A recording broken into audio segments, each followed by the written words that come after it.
Welcome to the Health Ranger Report on Brighteon.tv. I'm Mike Adams, the founder of Brighteon, and today we're joined by one of my favorite guests, Marjorie Wildcraft. She is the expert in teaching people how to grow food and how to live sustainably. I've known Marjorie for many years, visited her farm when she lived in Texas. She's an extraordinary individual with a wealth of knowledge, and she's here to share it with you so that you can make it through the insane times that are coming.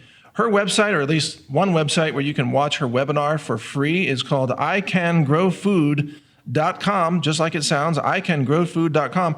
And the truth is, yes, you can grow food, and you'd better grow food. We're going to talk about that today with Marjorie Wildcraft. Our topic is the urgency of the situation, the lateness of the hour, and yet there's still time to learn how to grow food because it can be simpler than you might imagine. And Marjorie is the expert in making it simple and effective. We'll be back with Marjorie Wildcraft. Stay with us. All right, welcome back, folks, to the Health Ranger Report on Brighteon.tv. I'm now joined by Marjorie Wildcraft. Marjorie, great to have you here in person in the studio. Always a pleasure, Mike. You know, we go back a long time, and you're absolutely right. Your message has been great for people. It's helped wake up so many people, and so needed. Well, I was going to say that about you and your message. You stole my words. Okay. I gotta lay out some major kudos for you because you saw this coming way ahead of time, and you did it. I mean, you taught yourself how to grow food. I mean, your background is actually in what, tech and finance, was it? The first degrees in electrical engineering, and then I actually was a student of Robert Kiyosaki. Right. Long before he was famous, and he inspired me, and I created a whole real estate investment business that was hugely successful. And then what happened was one day I was volunteering on a program right here in Red Rock, Texas, to get locally grown food from organic farmers into the elementary school. And the shocker was there were not enough local organic farmers. Incredible. And Bastrop County, Texas has some big counties, right? And we're right next to Austin, which is supposed to be progressive. And it shook me to the core because I knew there's only, you go into the HEB, it's huge, right? This thing is like acres of just food everywhere. That would all disappear in less than 4 days. Yeah, right. Because the just-in-time system, but you were trying to just supply local, fresh, farm fresh produce to one school. And you couldn't even find enough farmers locally to do just that. There were not in the entire county to provide enough vegetables for even one small rural elementary school. And I was on this volunteer project, and when we realized that, I could not stop shaking. In fact, I shook all my, physical, Really? My body was completely, the shock of it, because I realized what could happen. Here we are in Central Texas, and back then, there's more people now. Back then, it was 20 million people I was surrounded by that would want 60 million meals a day. And we depend on a just-in-time trucking system. And I just had found out there's no plan B because there's no food growing out in the countryside. Yeah, that's right. I just, the horror of what could possibly happen. We'll call that the food scarcity red pill moment. The red pill moment, which happened to me 20 years ago. But here's the thing is that most people in society today have never come to that point, but they will. They will. And they will all of a sudden. Yes. Where you had time to spend years learning how to grow food and how to teach people how to grow food. And you're right. That's the first stuff I made was really complicated. And I'm really grateful we've had this long. Honestly, I thought the 2008, 2010 time period was it. But fortunately, we've had at least another decade to really figure out how to teach people very, very quickly. Even when they're in a grid down situation, or if they're older, they have no experience, maybe they're out of shape. How can you be producing a lot of really high quality calories very, very quickly? Right. Also, using relatively low tech. This is one of the other things I really appreciate about your approach, because it's very easy. I do hydroponic bins, but they don't use pumps specifically because I don't trust pumps. I don't trust electronics. And I think you're the same way, but I see a lot of people who get into hydroponics and they over-tech the whole system. Oh, I've got a pH monitor and an automatic pH adjuster dispenser, and I've got a a temperature monitor and a water pump and a flow rate control. Like, oh, yeah, all that stuff's not going to work probably. Yeah, I played with aquaponics. We built several different aquaponics systems, and it was fun. And I think it really does appeal to modern people, especially younger males, because they're familiar with technology. Yeah. And they love it, and they get their adrenos to monitor this and that and the other. But you're right, it's a totally vulnerable thing, and you have to constantly monitor it. And it's not a robust system. Whereas plants growing in the soil or animals grazing out in the yard, that's a robust system. Yeah. It's got. Depending on technology is it's a path, but I think it's a dangerous one. Like, well, we're talking about supply chain, like chips. Like, you can't buy a new car now because there aren't chips. Like, what do you think is going to happen with your aquaponics system when you need a replacement pump? Exactly. Yeah. When the grid goes down, a lot of hydroponics, everything dies, and in aquaponics, the fish die. Yeah. Without the oxygen, they die pretty quickly because they're kind of tightly packed. The other thing I saw. It was about a year ago, I was looking at vertical grow towers just to kind of see what was out there. And I saw this one kind of high-tech vertical tower. And the big selling point was that it's got a camera pointed at the plants, and you can look at the camera on your phone. And I'm thinking, could you just walk over there and look at the plants? Do you really need a camera to look at your plants? Yeah, there's like a friend of mine who I would go outside and look at the weather, and he would look at the weather on the screen. He'd go, "It looks like it's going to rain." I was like, "Yeah, I knew that." Yeah, right. I was just outside. I can see the clouds in the west. Oh my goodness! Yeah. I know, right? Well, we're such a high tech culture, but what we're headed into, is a time when that stuff fails us. Honestly. Yeah. Seriously. Yeah. Like our grid. Oh goodness! Like, how ancient is that thing? Right. Well, let's talk about that actually, because I know you're well aware of this because you stay very well informed. And by the way, what's the main website where people can get your the best place to go is to go to icangrowfood.com. Yeah, sign up for the webinar there. It's a free webinar. We'll also send you a bunch of free stuff, like a really funny movie on how to compost things, including your enemies. Not saying you're going to do that, but and just in case. And then also another free ebook on 50 free fertilizers, how to make your own fertilizers, and then also how to make a free chicken feed, because when the grocery stores close, you're not going to be able to go to the feed store. Right. That's going to close too. Yeah. Well, so one of the things that you give away is the book, 50 Ways to Make Free Fertilizer. Mm-hmm. This is suddenly very important again in our society because, well, people who've been following your work or my work, they already know the trains are forcing cutbacks on fertilizer deliveries. Mm-hmm. Companies like CF Industries that provide the majority of fertilizer for North America, they are cutting back production. Yep. We have a shortage of natural gas. We have all the potash and the nitrogen-based fertilizers out of Russia. Not happening. Right? Yeah. Not happening. That's like a third of the world's fertilizer supply is not happening. No big deal. Just 1/3 of the world. So fertilizer is drastically in short supply. I heard that Brazil now they're still planting the same number of acres, but they're using 25% less nitrogen fertilizer. So they're going to have 25% lower yields. Yep. And on and on. So talk to us about fertilizer. Yeah, so fertilizer is hugely important. And the cool news, though, is that in your own backyard system, you can produce all you need. Actually, we'll go there, Mike. Let's go there. Your own urine has about 18% nitrogen in it, and it's highly plant-available nitrogen. Mm. And you can dilute that 10-to-1 with water and then apply it to the soil, to the roots. You don't necessarily want to put it on the plant. Uh-huh. And that's, I saw a study a while ago that basically the food plants that you need, you produce enough nitrogen just from your own urine. So there's tons and tons of really crazy, innovative, simple ways to get free fertilizer that have been done forever. Like, when I was here in Texas, I just had a 5-gallon bucket at the back door of the house and just pee in that, cover the lid, and collect enough of it, and then mix it in and dilute it and water it. A very simple system, didn't require, a whole governmental just-in-time supply chain. Didn't require fossil fuels or anything. So there's a tremendous amount that you can do.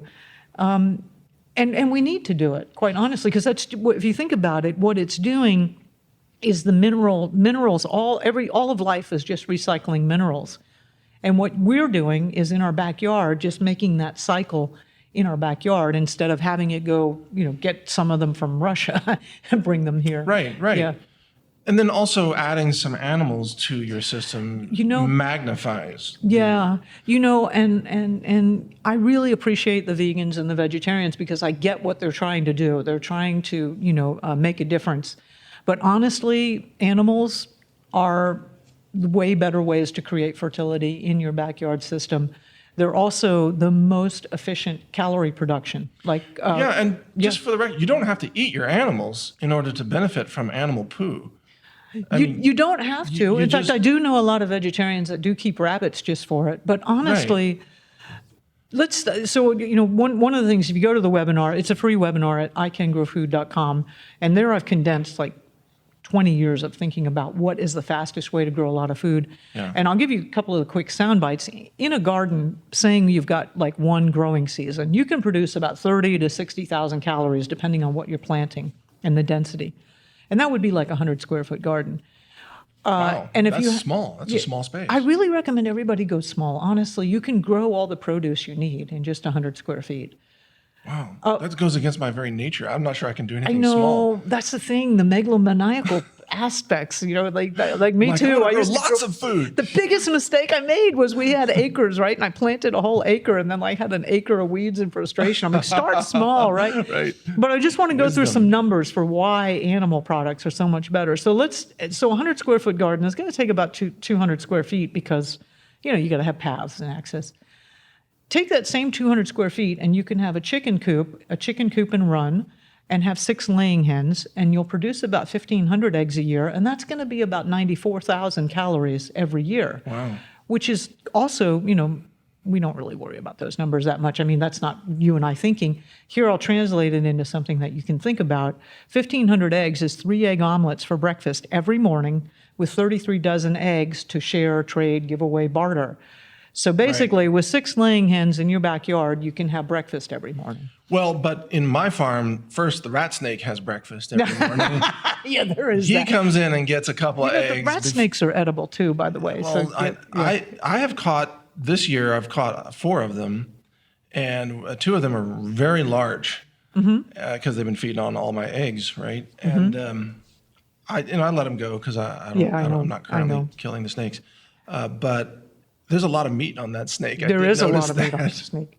But let me go into the third component. Yes. And that would be a small rabbitry. And again, we're talking about only like a 200 square foot footprint. So we're talking about basically 3 component system that would fit in 3 parking spots.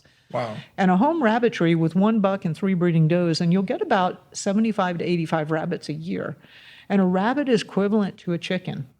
And the calories of that would be about 230,000 calories. Whoa. So that's, think about 230,000 calories. Think about having a rabbit, like a rabbit and a half every week, which also is the protein requirements for a family of 4, out of a 200 square foot space versus a garden, which you're only going to get 30 to 50,000 calories in a 200 square foot space. I mean, the efficiency of animals is so much higher, and they're actually so much easier to work with and produce than vegetables. So you got to have diversity, right? You got to have diversity. You got to have everything. But animals are such a much better survival food than plants. Yeah, I hear you. I've been thinking about your rabbit hutch idea. I know you don't want to kill the bunny. I don't want to kill the rabbits, but my other question though is, hard. do the rabbits? Do you let them out? Do they run around anywhere? How do you? I do like having rabbit tractors where I let them out and run around in a tractor, and then you drag that tractor around, and then it's like an automatic weed and feed. They're gonna eat the grass, and then they're gonna poop in the grass. Right. And a lot of times, what I like to do is have the buck. You keep the buck and the breeding ones separate. And then the doe, after she's kindled, which is a fancy name for having a litter of baby rabbits, when the babies are maybe 4 to 6 weeks old and they're kind of hopping around and they're weaning, you would put her and those babies in one of these rabbit tractors, which would be maybe like, I've experimented with sizes and I found a 3 foot by 6 foot one is really, you can be made really lightweight so that a woman or a child could pull this easily. Is it on like skids? You just pull it? No, and drag it? Yeah. Well, or just build the thing and drag it around the ground. I have some 2x4 fencing lining the bottom so that the grass can come through, but the rabbits can't dig out. Okay. and they'll start eating that grass, and then they get out and they enjoy it, and they get some time out. And then when you need to wean the babies, you'll put the mama back in to her breeding cage and let them finish the babies out on grass until they're. And really, you could push it in 8 weeks. They would be ready to harvest. I tend to procrastinate on butchering. I don't know why. No, I do know why. I don't like it, but so I often let mine go a little bit bigger. Also, because the bigger they get, the more fat they have on them. Mm-hmm. And fat is a very difficult element to grow in a backyard system. True. And people think about their gardens. Do you know any vegetables that have fat? Right. Unless you're going to harvest like flax seeds or something. Yeah. And I visited Cuba to interview the survivors of the economic collapse they had. Boy, what a terrible time. Their economy just overnight, 60% Well, drop. it's coming here. The lights went out, the water went out, the average Cuban lost 20 pounds. It was just horrible, and it happened really fast. Yeah. And I talked to the survivors there, and they were talking about how without fat in your diet, like people's skin was just like, it was just this dry, flaky, all turned white, and they looked horrible, and they felt terrible, and it itched. And, if you don't have fat, all of your nerves for your brain and all your nervous system requires fat for the the cell linings and for the nerve linings, and so you just don't function well. And fat is such a super important component in a diet. So letting those rabbits get a little fat and getting that fat, that and the egg yolks also. Our egg yolks are about 40 or 60% fat. Yeah. Super vital and nutrient, which you can't get it's that. It's a multivitamin from nature. You can't get that from fruits and vegetables, right? Right. I just wonder if my dogs stay up all night looking for rabbits. Oh yeah. And every once in a while they'll catch one and eat it. They're going for it. Sometimes they'll catch baby rabbits that I have around, and then I have to rescue the baby rabbits from the dogs, which I've done before too. My dogs would, like if they got out, the baby rabbits would get out, and they weren't eating the rabbit. They were picking it up in their mouths to bring it to me to show me that the rabbit got out. But the poor little rabbits were so traumatized, they would usually just die from shock because, like, can you imagine getting picked up by a dog and moved, No, I know. Yeah. I found baby rabbits that they weren't really hurt. My dogs were just kind of licking them or something. Right. It's just like, but it's too much for a rabbit. They're like, no, I'm not. I mean, if something that gigantic picked me up, I think I would probably die of a heart attack too. Yeah, you oh my think about goodness. Yeah, or if probably a true. giant dog licked me. Oh my God. Let's not go there. Yeah, no kidding. Let's talk about chickens though for a second. So I've got backyard chickens, and then chickens produce, chicken poop. And I know a lot of people who use that in the soils as well. It's maybe not as clean as the pellets from rabbits. Yeah, right? let's talk about poop for a minute here. So, let's do that. So the difference is the diet. So chickens are omnivores. And their most natural diet that they love are going to be insects and greens, right? Now, we feed them grains because it's cheap and we can get it and it's available. But a chicken, they're originally jungle fowl from Southeast Asia, and their preference is insects and greens. And little salamanders and things. Oh, yeah. They love those. Yeah, they'll eat baby mice. I mean, they're omnivores. They are, yeah. The difference between the poop of an omnivore and an herbivore, because rabbits are pure herbivores, is that the chicken manure is very, very hot. And so you really are going to want that to compost down a little bit. Whereas the rabbit manure, they're just little pellets, kind of cute little round. Yeah, it's like prepackaged. You for could just fertilizer, toss that right out and into Yeah. the garden right away. You don't have to do anything to it. It's a cooler manure that you can use right away. And in my setups, I often have the rabbitry right next to the garden. I mean, even in the garden, so that way the pellets that fall down, I can just use a pitchfork and not, you want to conserve energy as much as possible. And if all I have it right there, and I can just pitchfork it over to the bed, I don't even have to wheelbarrow it. That's. Set up your systems to be thinking a lot also about ergonomics, right? So, yeah. I know you have a sense of humor, so it's okay if I say this, but so anybody who says that Marjorie Wildcraft is shoveling shit, actually, it has true. happened. Oh, it's true. I know people are like, oh my God, you're famous. You wrote this book, and people, you have millions of followers and whatever. And I'm like, yeah, and I still clean out the chicken coop. Yes, it's like it keeps me on board. Right there with you. I'm raking out that chicken cage. Yeah. Well, chicken house. Yeah. But now let's talk about people who can't have animals. There's a lot of folks who still live in suburbs and they have HOAs and now those rules may change very quickly, by the way. We as saw the that food- happen actually right here in Austin. Yeah? 20 years ago, if you had chickens in your backyard, you were like ruining all the property values for the whole neighborhood, and you were considered Bubba. Right. And now the city of Austin offers free training for having chickens in your backyards, and they'll subsidize a coop. And you know why? Is because they found out that people who own chickens have 30% less stuff that goes into the landfill. And they did a financial study, and they found out that it made sense for all of the people in Austin to have chickens in their backyards. Wow. I know, right? I'm shocked. Yeah. They finally But I realized don't something. think you're going to need to worry about HOA rules very soon here. Also, usually they don't ever cover rabbits because people don't think about rabbits. That's a good point. You know. Another advantage for the rabbits. Yeah, and don't get a rooster. Right. Don't get a rooster. Right, don't be get four stupid. of them for sure. Right. Yeah. Yeah. Right. Yeah. Rabbits are pretty quiet. They are very quiet. Yeah. The other thing you can do is like if you really are worried about and you're a rule abider, which I think is going to be very detrimental for your health and life going forward, because rules are about to all change massively. Yeah. But quail or ducks, or there's lots of other poultry that produce eggs that are not necessarily written up in HOA agreements. So True. So how quickly do you think this food crisis is going to hit us? very soon. The CEO of the Rockefeller Foundation, and the Rockefeller Foundation is a big part of the WEF, the World Economic Forum, and the United Nations, and part of the whole group that is actually orchestrating all the events we're going through.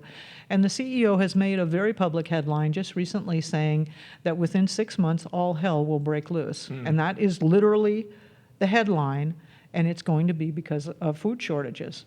And right now, we're living on the inventory and the pipeline from stuff that was grown or planted or harvested last year. And as soon as that runs out, we started this with fertilizer. Fertilizer is not the only problem. There's a lot of farmers that are like, look, it just doesn't make any financial sense for me to even plant this year. Right, it doesn't. So they're not going to do it.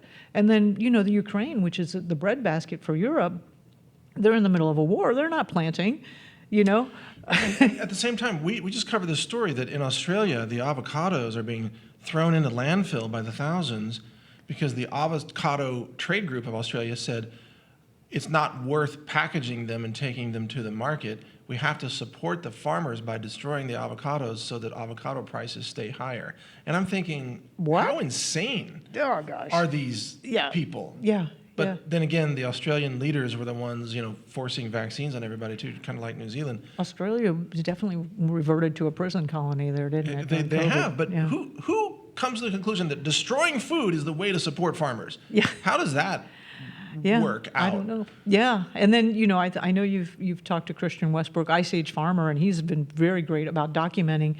It looks like a whole bunch of little isolated events that, when you add it all up, there's like this massive destruction of food supply and food supply capacity. Oh, yeah. And one of the latest thing I know you covered this was that they're just massacring vast flocks of chickens. They are. Because of like one faulty PCR test. Yeah. Oh, we got a positive, they'll say. We got a positive. Yeah. Just crazy. So we don't have much time left, but people can learn how to grow food. I'll give up your website again, Yeah. icangrowfood.com. Yeah, What are you please. going to learn there? Yeah, well, you'll learn that 3-component system to be able to produce at least half of your own food in a grid down situation, assuming that you have no experience, you're older, and you're out of shape, right? And then that system is something that you can readily expand very quickly. We'll also go into other things. You'll come away with a very quick plan. You'll come away with a definite idea of what to start, regardless of where you are on the planet and what season it is. All right, well, thank you. That's Marjorie Wildcraft, everybody. icangrowfood.com, and thank you for watching and listening today on Brighteon.tv. I'm Mike Adams. Take care.